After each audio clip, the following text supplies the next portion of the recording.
Factorial के second part में आप सभी का स्वागत है। यहाँ पे एक बार फिर से डिस्कस कर लेते हैं कि ये है हमारा पैकेज नेम और ये है हमारा क्लास वगैरह का नाम दिया है हमने। आपको पता है कि ये हमारे मेन मेथड है और मेन मेथड का फ्रेंड है system.out.println, जिसमें हमने ये फैक्टोरियल फैक्ट को मल्टीप्लाई कर दिया है। अब यहाँ पे हमारा जो प्रोग्राम है उसमें मॉडिफिकेशन ये है कि इससे पहले वाले प्रोग्राम को अगर आप देखो तो इसमें हम लोग करते क्या थे कि यहाँ हमने नंबर 5 जो है डिटेल दिया था कि भाई 5 नंबर है जो उसका फैक्टोरियल आप निकाल सकते हो। अगर उसकी जगह 6 आ जाए तो आपको क्या करना पड़ेगा, प्रोग्राम में चेंज करना पड़ेगा जाके, मतलब यहाँ पे जाके आपको उस नंबर को बढ़ाना पड़ेगा कि भाई ये नंबर 6 हो गया या नंबर 7 हो गया, इस तरह से।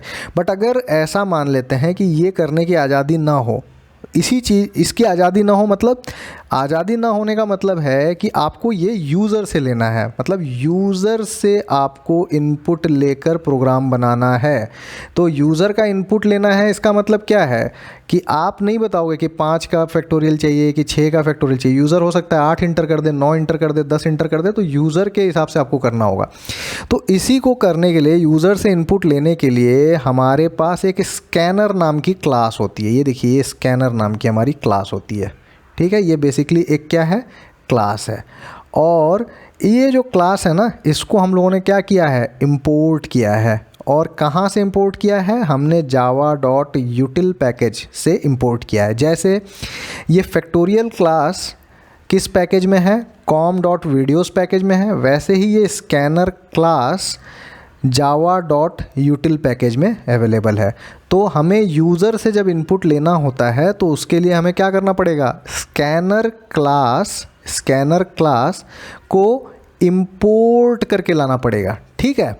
तो याद रखने वाली बात क्या है कि जो स्कैनर हमारा क्लास है, इसका एड्रेस कहाँ है, ये कहाँ रहता है, किस पैकेज में रहता है, ये रहता है आपको java.util पैकेज में रहता है, ठीक है। इतनी बात आपको समझ लेनी है। अब आपने क्या किया, मेन मेथड लिया और उसके अंदर आपने ये लाइन लिखी, लाइन नंबर 8। याद रखिए, लाइन नंबर 8 में आप क्या कर रहे हो, स्कैनर क्लास को आप बुला कर ले रहे हो। कैसे बुलाना है, आपने यूज़ करना है ये लाइन। जिसको नहीं समझ में आ रहा है, मैं इन सारी चीज़ों पे चर्चा करने वाला हूँ। अभी के लिए सिर्फ आप ये लिखिए, न्यू स्कैनर system.in, ब्रैकेट के अंदर आपको क्या लिखना है, system.in, और इसको डिक्लेयर करना है स्कैनर। और यहाँ पे बेसिकली मैं आपको बता देता हूँ, हमने इस लाइन में बेसिकली एक ऑब्जेक्ट को क्रिएट कर लिया है। हमने क्या किया, यहाँ पे ऑब्जेक्ट को क्रिएट कर लिया है। जिनको यहाँ पे वीडियो में बात नहीं समझ में आ रही है कि भाई ऑब्जेक्ट कैसे क्रिएट होता है, बिल्कुल घबराने की बात नहीं है। आगे आने वाले लेक्चर्स में सारी चीज़ों का एक्सप्लेनेशन मैं दूंगा। अभी के लिए आप बस इतना ध्यान रखिए कि जैसे ही मैं न्यू कीवर्ड इस्तेमाल करता हूँ, मेरा एक ऑब्जेक्ट क्रिएट हो जाएगा जावा के अंदर, ठीक है। अब जैसे ही ये मैंने किया, ये जो हमारा प्रोग्राम है ना, ये यूज़र से इनपुट मांगने के लिए तैयार हो गया।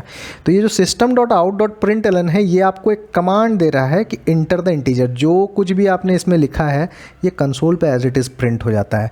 मतलब इससे पहले हम क्या करते थे, इंटीजर हम इंट्रोड्यूस करते थे। हम कहते थे कि हाँ भाई 5 नंबर का ही इंटीजर होगा, लेकिन यहाँ पे 5 नंबर के इंटीजर का ही फैक्टोरियल बताइए। लेकिन यहाँ पे क्या हो रहा है कि आप यूज़र से पूछ रहे हो कि आप अपना इंटीजर इंटर करिए, श्रीमान आप अपना इंटीजर इंटर करिए। और जैसे ही वो इंटर करेंगे, जैसे ही वो इंटीजर इंटर करेंगे, हमने स्पेसिफिक रिक्वायरमेंट दे दी कि आप प्लीज़ इंटीजर ही इंटर करिएगा, ठीक है। हमने ऐसा कहा है कि प्लीज़ एक इंटीजर इंटर करिए। तो सामने वाले ने मान लीजिए कि 6 प्रेस कर दिया, 6।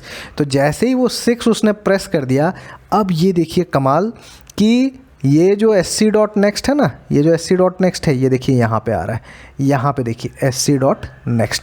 और ये sc.next किसको ले रहा है, .next int को। कोई भी बिल्कुल घबराने की बात नहीं, इस पर डिटेल में चर्चा होगी।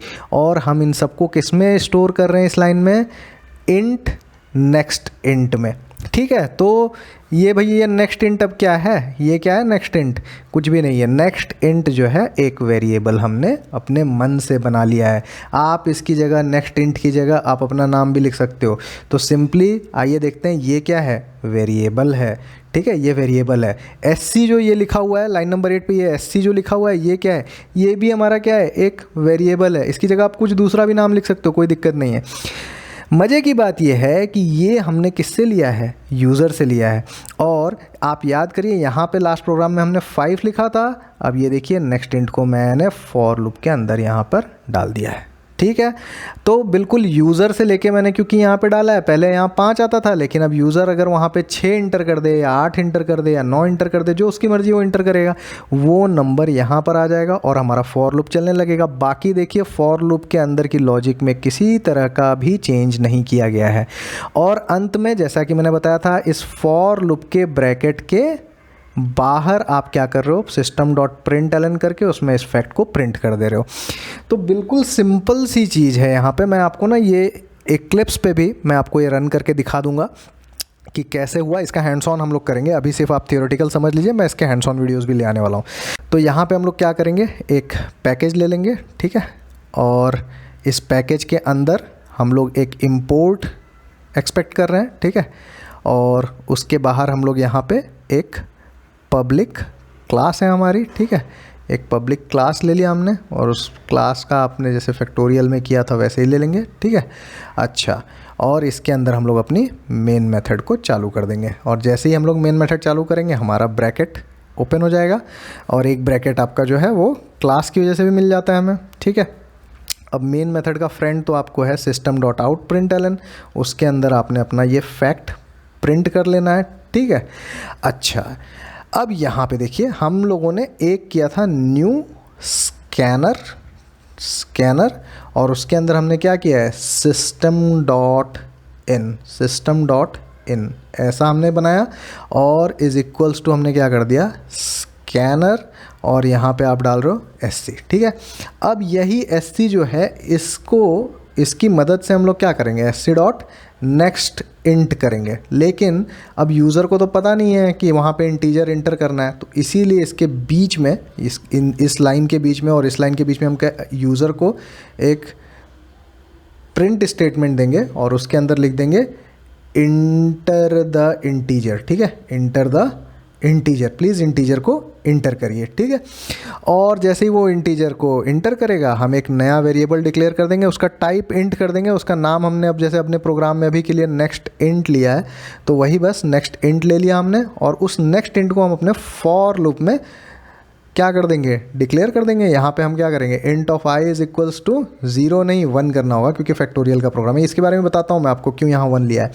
और फिर हम क्या करेंगे, आई इज़ लेस देन और इक्वल टू नेक्स्ट इंट, जो भी हमारा यूज़र इनपुट डालेगा वो यहाँ पे आ जाएगा और आई का प्लस प्लस यानी कि इंक्रीमेंटल वैल्यूज़, ठीक है। और फिर यहाँ पे एक ब्रैकेट जो इसको क्लोज ओपन करेगा, लॉजिक बिल्कुल same, factorial is equals two factorial multiplied by I, बात खत्म हो जाती है यहाँ पे, मल्टीप्लाइड बाई आई कर दो, ये आपका प्रोग्राम तैयार। और एक चीज़ रह गई, तो हम फैक्ट यानी कि फैक्टोरियल जो वेरिएबल था उसकी इनिशियल वैल्यू कितनी रखनी है, हमें 1 रखनी है और उसका टाइप डिक्लेयर कर दीजिए इंट है।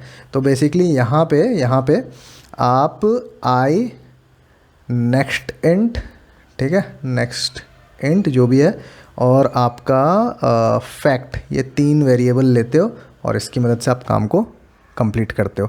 अगर आपने पहले के 2 मेथड्स देखे होंगे तो आपको ये समझ में आ गया होगा कि यहाँ पे मोस्ट ऑफ द चीज़ें मैं रिपीट नहीं करने वाला हूँ कि किस तरह से लिखी गई हैं, जिसमें कि मैं आपको डिक्लेयर कर देता हूँ कि कौन कौन सी लाइन आपको पता है, ये सारी चीज़ें आपको पता है, जिनको मैं टिक मार्क कर रहा हूँ ये सारी चीज़ें आपको पता है कि ये कहाँ से आ रही हैं, कैसे आ रही हैं, आपको यहाँ तक ये सारी चीज़ें पता है। प्लस आप नीचे से लॉजिक में देखो तो आपको ये फॉर लूप लगाना, फैक्टोरियल का लॉजिक लिखना, ये सारी बातें आती हैं, ये सारी बातें आपको पूरी तरह से आती हैं।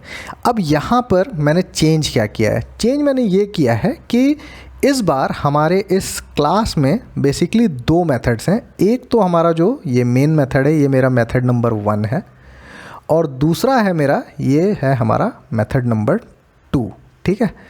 तो मैंने क्या किया है कि मेथड नंबर 1 के अंदर यानी कि इस लाइन पर आप देखोगे मैंने मेथड नंबर 2 को डिक्लेयर किया है। वो कैसे, यहाँ पर आप देखो ये हमने किया है डू फैक्टोरियल, ये हमारे सेकंड मेथड का नाम है और उसी डू फैक्टोरियल मेथड को मैंने क्या कर लिया है, यहाँ पर कॉल कर लिया है। और डू फैक्टोरियल मेथड के अंदर जो हमारा मेथड है उसमें एक्सपेक्टेड क्या है, ब्रैकेट्स के अंदर, यहाँ पे ब्रैकेट्स के अंदर हमने मेथड लिखा है, उसके अंदर हमने एक नंबर, एक इंट टाइप का नंबर, ये एक वेरिएबल डिक्लेयर किया है। ये जो हमारी मेथड है डू फैक्टोरियल, ये कोई ना कोई एक वेरिएबल एक्सपेक्ट कर रही है जिसका टाइप जो है वो इंट होना चाहिए, ठीक है। तो अब आप यहाँ पे देखो, हमने इस मेथड को स्टैटिक रखा है और यही रीज़न है कि ये स्टैटिक मेथड यहाँ पे डायरेक्टली हम क्या कर सकते हैं, कॉल कर सकते हैं। अगर ये मेथड स्टैटिक नहीं होती तो हम इस मेथड को यहाँ पे डायरेक्टली कॉल नहीं कर पाते। इसके अलावा ये मेथड पब्लिक है, बिल्कुल हमारे मेन मेथड की तरह, क्योंकि हमारा मेन मेथड भी देखिए पब्लिक है और स्टैटिक है, इसलिए इसको भी हम लोग कहीं पे कॉल कर सकते हैं। और इसके साथ हमने यहाँ पे इंट लिखा है, जबकि हम यहाँ पे वॉइड लिखते हैं, क्योंकि ये मेथड वॉइड है, इसलिए इस पूरे में, इस मेथड में आप देखोगे कहीं कोई रिटर्न टाइप नहीं है, क्योंकि यहाँ पे हमने एक इंटीजर लिखा है, इंट है, इसलिए ये मेथड कुछ ना कुछ रिटर्न करेगी, और जो ये रिटर्न करेगी उसका टाइप क्या होगा, वो भी इंट टाइप का ही होगा। तो मेरे कहने का मतलब ये है कि जो हमारी डू फैक्टोरियल मेथड है, इसको एक इनपुट लगता है जो कि इंट टाइप का होगा, और क्योंकि इसके आगे वॉइड नहीं लगा है तो ये कुछ रिटर्न करेगा हमें, जहाँ भी इसको हम बुलाएंगे वो हमें कुछ ना कुछ रिटर्न करेगा, और वो रिटर्न भी किस टाइप का होगा, इंट टाइप का ही होगा, ठीक है। तो अगर आप इस बात को समझ पा रहे होगे, इस बात को अगर आप समझ पा रहे होगे तो आप ये समझोगे कि ये भाई जो ये फैक्ट है इसका टाइप क्या होगा, इसका टाइप होगा इंटीजर, इंट टाइप का होगा ये, ठीक है। अब यहाँ पे आते हैं, हाँ, आपको लास्ट वाले प्रोग्राम जो सेकंड हमने तरीका लिया था, यूज़र से इनपुट लिया हमने, उसको यहाँ पे डिक्लेयर किया, और देखिए अब यहाँ पे डू फैक्टोरियल में हमने उस नेक्स्ट इंट को डिक्लेयर कर दिया, ठीक है। जैसे ही लाइन नंबर 9 से आप लाइन नंबर 10 पे गए तो हमें डू फैक्टोरियल मेथड की कॉलिंग मिली, और पूरा हमारा program instead of line number 11 पे जाने के बजाय ये मेरा सीधा प्रोग्राम जंप कर गया कहाँ पे, लाइन नंबर 13 पे जंप कर गया। और जैसे ही लाइन नंबर 13 पे मेरा प्रोग्राम जंप किया, उसको यहाँ पे इनपुट में क्या चाहिए था, एक नंबर चाहिए था। वो नंबर इसको कहाँ से मिला, उसको ये नंबर यहीं पे आपने जो हमारे यूज़र ने एक नंबर इंटर किया था ना, 5 6 8 जो भी, मान लो उसने 8 इंटर किया, तो वो 8 कहाँ पे आया, इस नेक्स्ट इंट पे आया। वो नेक्स्ट इंट कहाँ पे आया, वो आया यहाँ पे। तो देखिए ये फ्लो मैं आपको फिर से बता देता हूँ। ये नेक्स्ट इंट है जो कि वैल्यू 8 है, ये 8 हमारी ये वैल्यू यहाँ पे आई, यहाँ पे भी वैल्यू कितनी हो गई, 8 हो गई। और अब ये पूरे के पूरे फैक्टोरियल के साथ ये जंप करके ये कहाँ पे आ गया, यहाँ पे भी वैल्यू कितनी आ गई, 8 आ गई। और जैसे ही यहाँ पे 8 आ गई, यही नंबर कहाँ पे डिक्लेयर्ड है, यहाँ पे डिक्लेयर्ड है, मतलब इसकी वैल्यू अभी क्या हो गई, 8 हो गई। और हमारे फॉर लूप में आप देखो आई की वैल्यू इनिशियली 1 है, और कहाँ तक रन होगा, 8 तक रन होगा, प्लस प्लस होगा। और बाकी आपने इनिशियली इस फैक्टोरियल को तो 1 डिक्लेयर किया ही हुआ है, तो factorial is equal two factorial into I. जब हम ये करेंगे तो आपको याद होगा हमने एक टेबल बनाया था फैक्ट और आई का स्टार्टिंग में। जिन्होंने नहीं देखा है वो शुरू से देखें, जाके पहले की वीडियोस ढूंढ के देखें। वहाँ पे मैंने बताया कि आई की वैल्यू हम लोग 1 2 3 4 ऐसे करके कहाँ तक, 5 6 7 8 तक लेके जाएंगे इसको, ठीक है। और यहाँ पे पहला नंबर 1 रहेगा, 1 इंटू 1 यहाँ पे 1 आ जाएगा, ये नंबर यहाँ कंटिन्यू होगा, वो इधर आ जाएगा। सो 1 इंटू 2 ये 2 हो जाएगा, फिर ये नंबर इधर आ जाएगा तो 3 इंटू 2 हो जाएगा। तो इस तरह से करते करते करते आपको यहाँ पे फाइनली 8 का फैक्टोरियल मिल जाएगा। और वही 8 का जो फैक्टोरियल होगा वो देखो यहाँ पे हमने रिटर्न में डाला है, तो ये रिटर्न करेगा क्या, एक फैक्टोरियल जिसकी टाइप क्या होगी, इंट होगी। तो इसको बहुत अच्छे से समझने के लिए आप देखो, जैसे ही हम लाइन नंबर 10 पर आते हैं तो लाइन नंबर 10 का प्रोग्राम क्या रिटर्न कर रहा है, एक इंटीजर रिटर्न कर रहा है, फिर से इंट टाइप रिटर्न कर रहा है।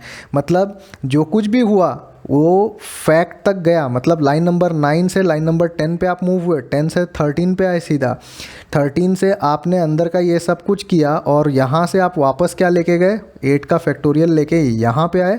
और वो वैल्यू अब किस में स्टोर्ड है, फैक्टोरियल में। उस फैक्टोरियल को हम लोगों ने क्या कर दिया, यहाँ पे ले जाके प्रिंट कर दिया, और फाइनल आपका आउटपुट आपके सामने आ जाएगा। तो ये तीसरा तरीका था। ठीक है। अगर आप चाहो तो मैं इन तीनों प्रोग्राम्स को अभी कंपेयर करके आपको दिखा देता हूँ।